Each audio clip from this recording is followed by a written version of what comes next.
Hello everyone, आप सभी का स्वागत है मेरे यूट्यूब चैनल सीक्रेट स्टडी पर। आज जो मैं आपके लिए टॉपिक लेकर आई हूँ वो है बीए प्रोग्राम फर्स्ट सेमेस्टर का टॉपिक, जो कि पॉलिटिकल साइंस के यूनिट सेकंड का पार्ट 4 है, न्याय। ठीक है, ये काफ़ी ज़्यादा इम्पॉर्टेंट चैप्टर है। इसके ऑलरेडी जो 3 पार्ट्स हैं, स्वतंत्रता, समानता और अधिकार, वो मैं कवर कर चुकी हूँ बहुत ज़्यादा डिटेल में। ये मैं इसका 4th पार्ट न्याय कवर करने जा रही हूँ। ठीक है,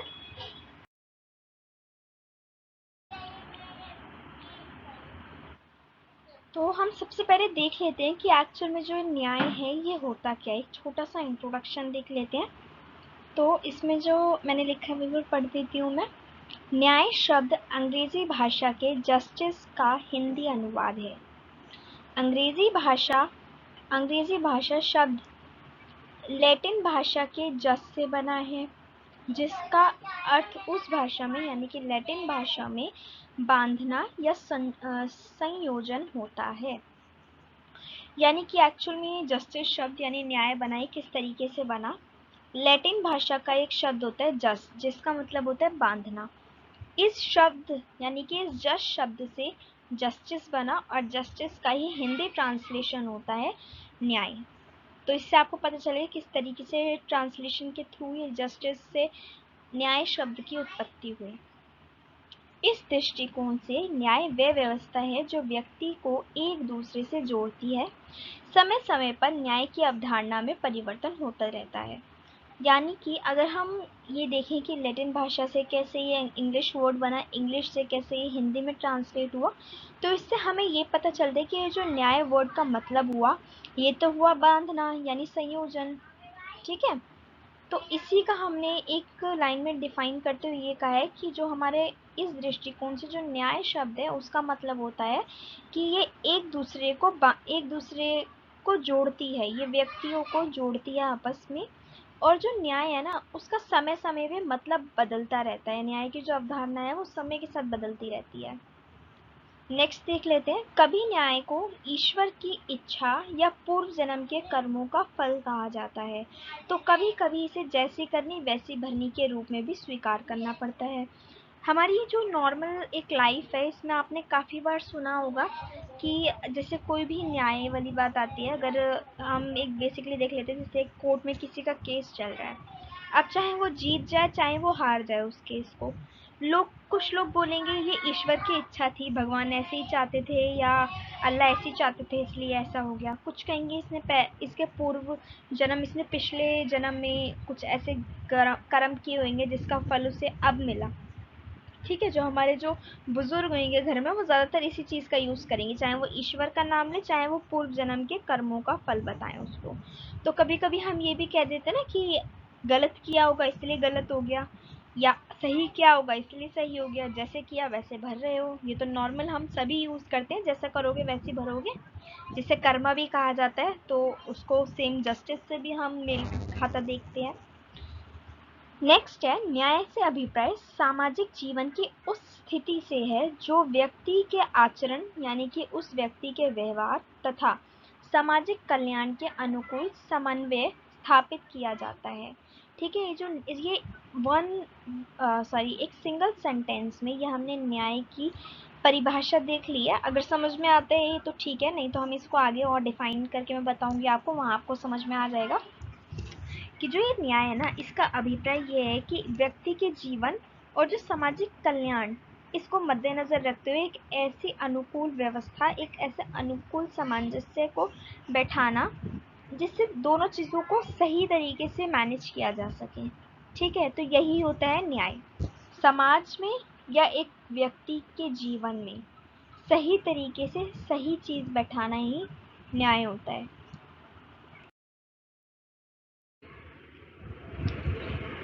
तो अब न्याय की परिभाषा देख लेते हैं अकॉर्डिंग टू फिलोसोफर्स। अभी हमने एक न्याय का छोटा सा इंट्रोडक्शन पढ़ लिया है, जिसमें हमने बेसिक चीज़ें पढ़ी। अब हम जो डेफिनेशंस पढ़ेंगे ये फिलोसोफर्स द्वारा कही गई है, जो कि बहुत ज़्यादा इम्पोर्टेंट है। आचार्य कौटिल्य के अनुसार जिस राज्य में न्याय नहीं होता वह बहुत शीघ्र ही नष्ट हो जाता है।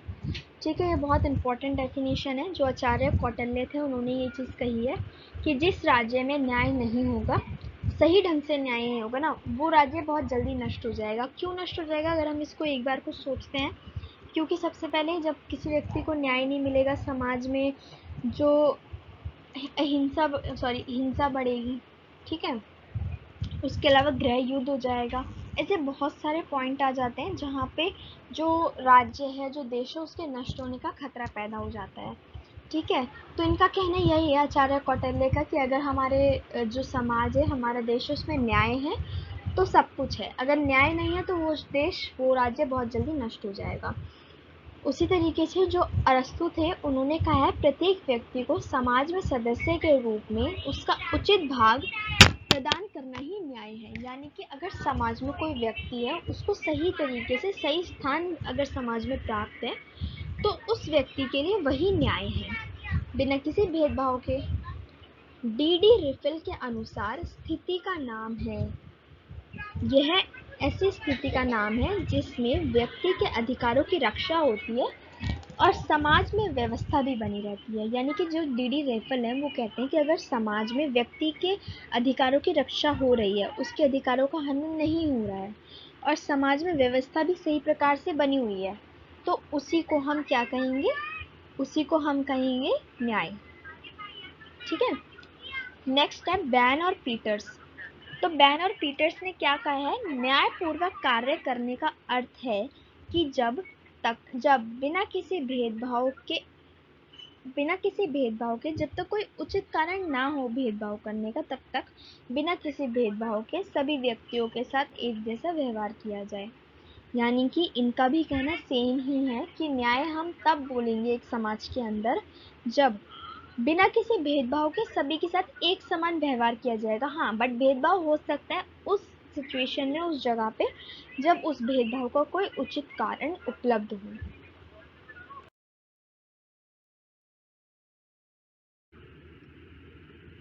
तो अभी तक हमने न्याय का अर्थ देख लिया। फिलोसोफर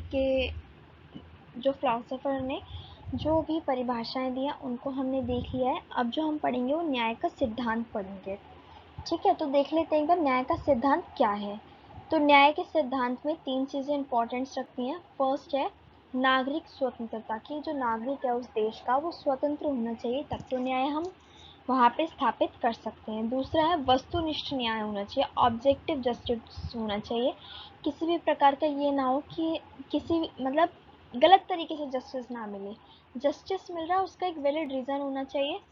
अगर कोई भी उसको जस्टिफाई करने के लिए बोलता है कि हाँ, अगर जो आपने किसी एक पक्ष में अगर हमने सही उसको साबित किया, दूसरे पक्ष को हमने गलत साबित किया, तो क्यों साबित किया, उसका एक वैलिड रीज़न होना ज़रूरी है। और निष्पक्षता होनी चाहिए, किसी भी तरीके का भेदभाव नहीं होना चाहिए कि रंग, जाति या फिर इकोनॉमिक कंडीशन के ऊपर, या कोई भी रिलीजन को मद्देनज़र रखते हुए किसी भी प्रकार का भेदभाव नहीं होना चाहिए।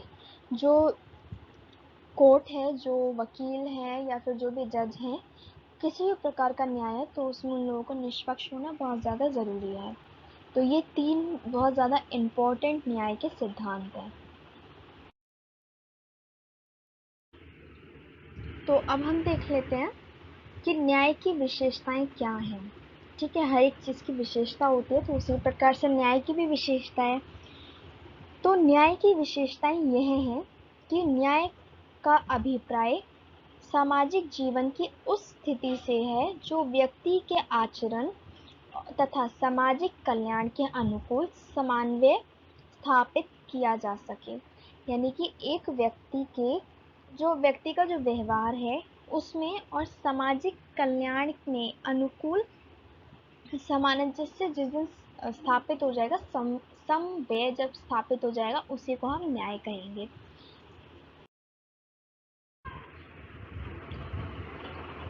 तो अभी तक हमने न्याय का सिद्धांत भी पढ़ लिया, न्याय की विशेषता भी पढ़ ली है। सबसे ज़्यादा मेन टॉपिक पढ़ लेते हैं कि न्याय के प्रकार कितने टाइप्स का जो जस्टिस होता है। तो देख लेते हैं न्याय के प्रकार। मैंने सिर्फ 5 पार्ट से लिखे हैं, अगर हम इसको और ज़्यादा डीप में पढ़ना चाहें तो इसको और भी हम पार्ट्स में डिवाइड कर सकते हैं, बट बेसिक इसमें 5 ही टाइप हैं जो मैं आपको पढ़ाऊंगी। फर्स्ट है प्राकृतिक न्याय, देन कानूनिक न्याय, उससे नेक्स्ट है राजनीतिक न्याय, फोर्थ पॉइंट है सामाजिक न्याय, एंड फिफ्थ वन इज आर्थिक न्याय। मैं आप इनके नाम से समझ गए होंगे, कानूनी, प्राकृतिक, राजनीतिक, सामाजिक, आर्थिक न्याय। इससे नेक्स्ट स्लाइड से हम इसको ब्रीफ में बहुत ज़्यादा पढ़ेंगे, तो जस्ट मैंने यहाँ पे आपको एक आइडिया दिया है कि कितने तरीके के न्याय होते हैं। तो 5 तरीके के न्याय हमने यहाँ पे देख लिए हैं।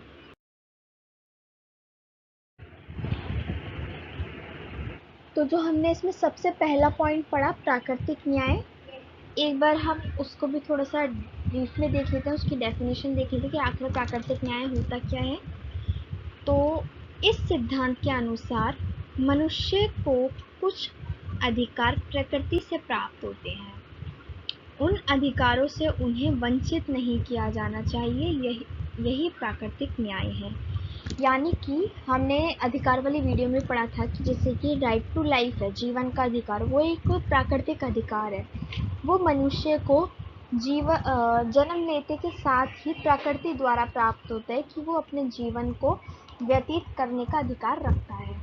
तो अगर उस व्यक्ति को इस अधिकार से वंचित रखा जाए जो उसको ऑलरेडी प्राकृतिक रूप से प्रदान है, उसे किसी राज्य ने, किसी सरकार ने उसे वो प्रदान नहीं करा है, वो उसे प्राकृतिक रूप से प्रदान है, अगर हम उन अधिकारों का हनन करते हैं तो हम उनके साथ क्या कर रहे हैं, अन्याय कर रहे हैं। बट हाँ, अगर उनको उन अधिकारों से वंचित नहीं रखा जाता है तो वो उनके लिए प्राकृतिक न्याय कहलाएगा।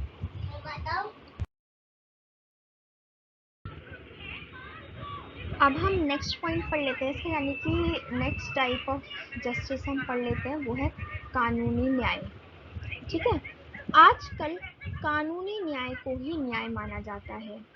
कानूनी भाषा में कानून की व्यवस्था को ही न्याय की व्यवस्था कहा जाता है, अर्थात कानून और न्याय एक दूसरे के पर्यायवाची हो गए हैं।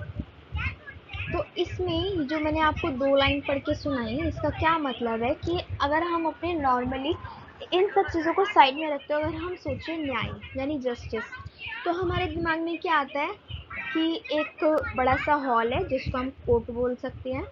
एक काले कोट में सबसे मेन पर्सन बैठा हुआ है जिसे हम जज बोलेंगे, 2-3 वकील वहाँ हैं, बहुत सारे वहाँ पे लोग हैं, मुकदमा चल रहा है, फैसले हो रहे हैं, उसी को हम आम बोलचाल की भाषा में न्याय बोलते हैं। ठीक है, बट हम वो न्याय के पहलू को नहीं सोचते हैं, नहीं समझते हैं जो हमने प्राकृतिक न्याय के रूप में भी पढ़ा। ठीक है, जो प्राकृतिक के रूप से अगर हमें कोई अधिकार प्राप्त है तो वो भी हमें प्राकृतिक न्याय के अंतर्गत मिलता है, वो भी तो एक तरीके का जस्टिस हुआ। बट आजकल हमारे दिमाग में क्या चलता है, सिर्फ हम न्याय को कानूनी न्याय मानते हैं, यानी कि जहाँ पे कानून है, जहाँ पे हमने कानून वर्ड का यूज़ कर लिया वहाँ पे न्याय है, उसके अलावा किसी चीज़ में न्याय नहीं है। यह हमारा एक माइंडसेट बन चुका है। बट अगर हम न्याय के कॉन्सेप्ट को, इतने बड़े कॉन्सेप्ट को अगर हम पढ़ते हैं ना, तब हमें समझ में आता है कितने तरीके के न्याय होते हैं। तो इसमें भी वही कहा गया है कि आजकल कानूनी न्याय को ही न्याय माना जाता है, उसके अलावा हम किसी चीज़ को न्याय के रूप से नहीं देखते हैं। कानूनी भाषा में कानून की व्यवस्था को ही न्याय की व्यवस्था कहा जाता है, क्योंकि उसमें लिखित कानून होते हैं, हर चीज़ बनाई गई होती है, अगर कानून तोड़ने पे हमें दंड प्राप्त होता है, इसलिए हम उसी को न्याय के रूप में जानते हैं। ठीक है, और कानून और न्याय को एक दूसरे का पर्यायवाची शब्द माना जाने लगा है कि अगर हम कानून बोले उसका भी मतलब न्याय यानी जस्टिस ही है, अगर हम जस्टिस बोले तो उसका मतलब भी कानून ही है। कानून न्याय के 2 रूप होते हैं। पहला है सरकार द्वारा बनाए गए कानून न्यायोचित होनी चाहिए, वह अन्यायपूर्ण ना हो, अर्थात उनके कारण व्यक्तियों पे अत्याचार ना हो, यानी कि कानून द्वारा, सरकार द्वारा ना ऐसा कोई भी कानून नहीं बनाया जाना चाहिए जिससे किसी व्यक्ति पे बुरा असर पड़े, उसके साथ अत्याचार हो। जो कानून होना चाहिए सभी के लिए समान होना चाहिए, और सेकेंडरी चीज़ें सभी अन्यायपूर्ण होनी चाहिए, किसी के ऊपर उससे अन्याय ना हो। ठीक है, न्यायपूर्ण होना चाहिए, किसी के साथ अन्याय ना हो, अत्याचार ना हो, उसी को हम सही कानून मानेंगे। ठीक है, और वे सब नागरिकों पर समान रूप से लागू किए जाने चाहिए, कोई व्यक्ति कानून के ऊपर ना हो, अर्थात जो कोई कानून तोड़े उसे उचित दंड दिया जाए, किसी के साथ पक्षपात ना हो। ठीक है, यानी कि जो कानून है उसकी नज़र में सभी नागरिक समान होने चाहिए, कोई भी छोटा या कोई भी बड़ा नहीं होना चाहिए। ठीक है, उसके अलावा किसी के साथ भी पक्षपात नहीं किया जाना चाहिए, पक्षपात नहीं होना चाहिए, उसी को हम बोलेंगे न्याय, यानी कि कानूनी न्याय। अब जो हम पढ़ेंगे वो है राजनीतिक न्याय, ये थर्ड पॉइंट है। तो देख लेते हैं, राजनीतिक न्याय से तात्पर्य है कि सभी नागरिकों को उन्नति के लिए समान अवसर प्राप्त होने चाहिए, समान काम के लिए समान वेतन मिलना चाहिए, वाणी, भाषा तथा लेख की स्वतंत्रता प्राप्त होनी चाहिए। यहाँ पे संज्ञा नहीं होगा, यहाँ पे संस्था समुदाय होगा, अपने संस्था समुदाय बना सके। प्रत्येक नागरिकों को सार्वजनिक पद प्राप्ति करने का अधिकार होना चाहिए, अगर वो उस चीज़ के लिए एलिजिबल है तो। ठीक है, साथ ही साथ समाज में कोई विशिष्ट या अभिजात्य वर्ग नहीं होना चाहिए, जैसे हम सुपीरियर पार्ट भी बोल सकते हैं। सुपीरियर मतलब एक ऐसा वर्ग जो नॉर्मल लोगों से ज़्यादा इम्पोर्टेंट, जिसके पास राइट होते हैं, एक सुपीरियर क्लास बोल सकते हैं उसको। तो ऐसा कोई भी समाज में वर्ग नहीं होना चाहिए। इसके साथ अगर हम देखें तो राजनीतिक न्याय के अंतर्गत ये भी आ जाता है कि सभी को राजनीतिक क्रियाकलापों में भाग लेने का अधिकार होना चाहिए, वोट देने का अधिकार होना चाहिए। काफ़ी बेसिक होते हैं, मैं इसमें ऐड करना भूल गई हूँ, आप वैसे ही समझ लीजिए।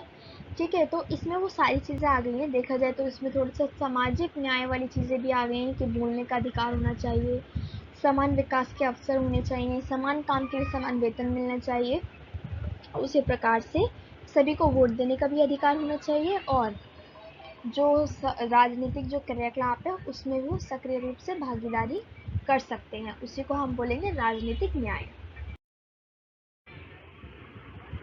तो अब जो हम कवर करेंगे वो है सामाजिक न्याय। ठीक है, यानी कि एक समाज के नागरिक होने के वजह से हमें जो न्याय प्राप्त होना चाहिए वो। सामाजिक न्याय से तात्पर्य है कि जाति, वंश, यहाँ पे कॉमा आएगा, ठीक है, कि जाति, वंश, यहाँ पे वंश के बाद जाति, वंश, यहाँ पे नष्ट नहीं होगा, ये काट दीजिए, धर्म आदि के आधार पर किसी के साथ भेदभाव ना हो, स्त्री और पुरुष को समान अधिकार प्राप्त हो, समाज में बिना किसी ऊंच नीच का भेदभाव भी ना हो। वर्तमान युग में सामाजिक न्याय का विचार बहुत लोकप्रिय है। ठीक है, तो इसमें बेसिकली क्या कहा गया है कि लिंग, जाति, आधार और जो हमारे धर्म हो गए, इन चीज़ों के ऊपर कोई भी भेदभाव नहीं होना चाहिए। स्त्री और पुरुष को समान अधिकार मिलने चाहिए, कोई भी समाज में ऊंच नीच नहीं होनी चाहिए, उसी को हम सामाजिक न्याय कहेंगे। और जो सामाजिक न्याय की अवधारणा है यह आज के टाइम पे काफ़ी ज़्यादा इम्पोर्टेंट है, बहुत ज़्यादा लोकप्रिय हो रही है।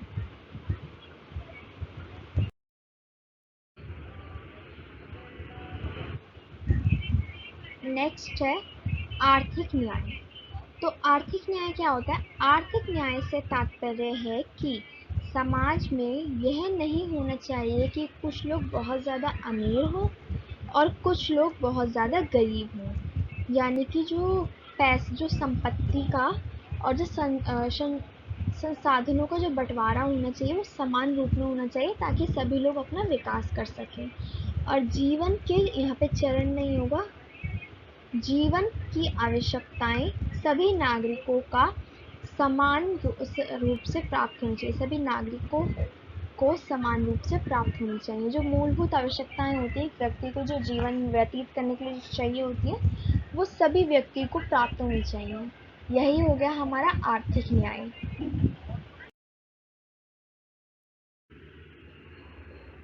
तो अब न्याय के तत्व या न्याय के सिद्धांत को हम थोड़ा सा एक ब्रॉड कॉन्सेप्ट में देख लेते हैं कि ये होते क्या हैं। तो ये 5 तरीके के होते हैं, यानी कि सबसे पहले ना, अगर हम किसी के साथ न्याय कर रहे हैं तो हमें निष्पक्ष होके न्याय करना चाहिए। निष्पक्षता होनी बहुत ज़्यादा ज़रूरी है, ठीक है, तभी हम न्याय कर सकते हैं।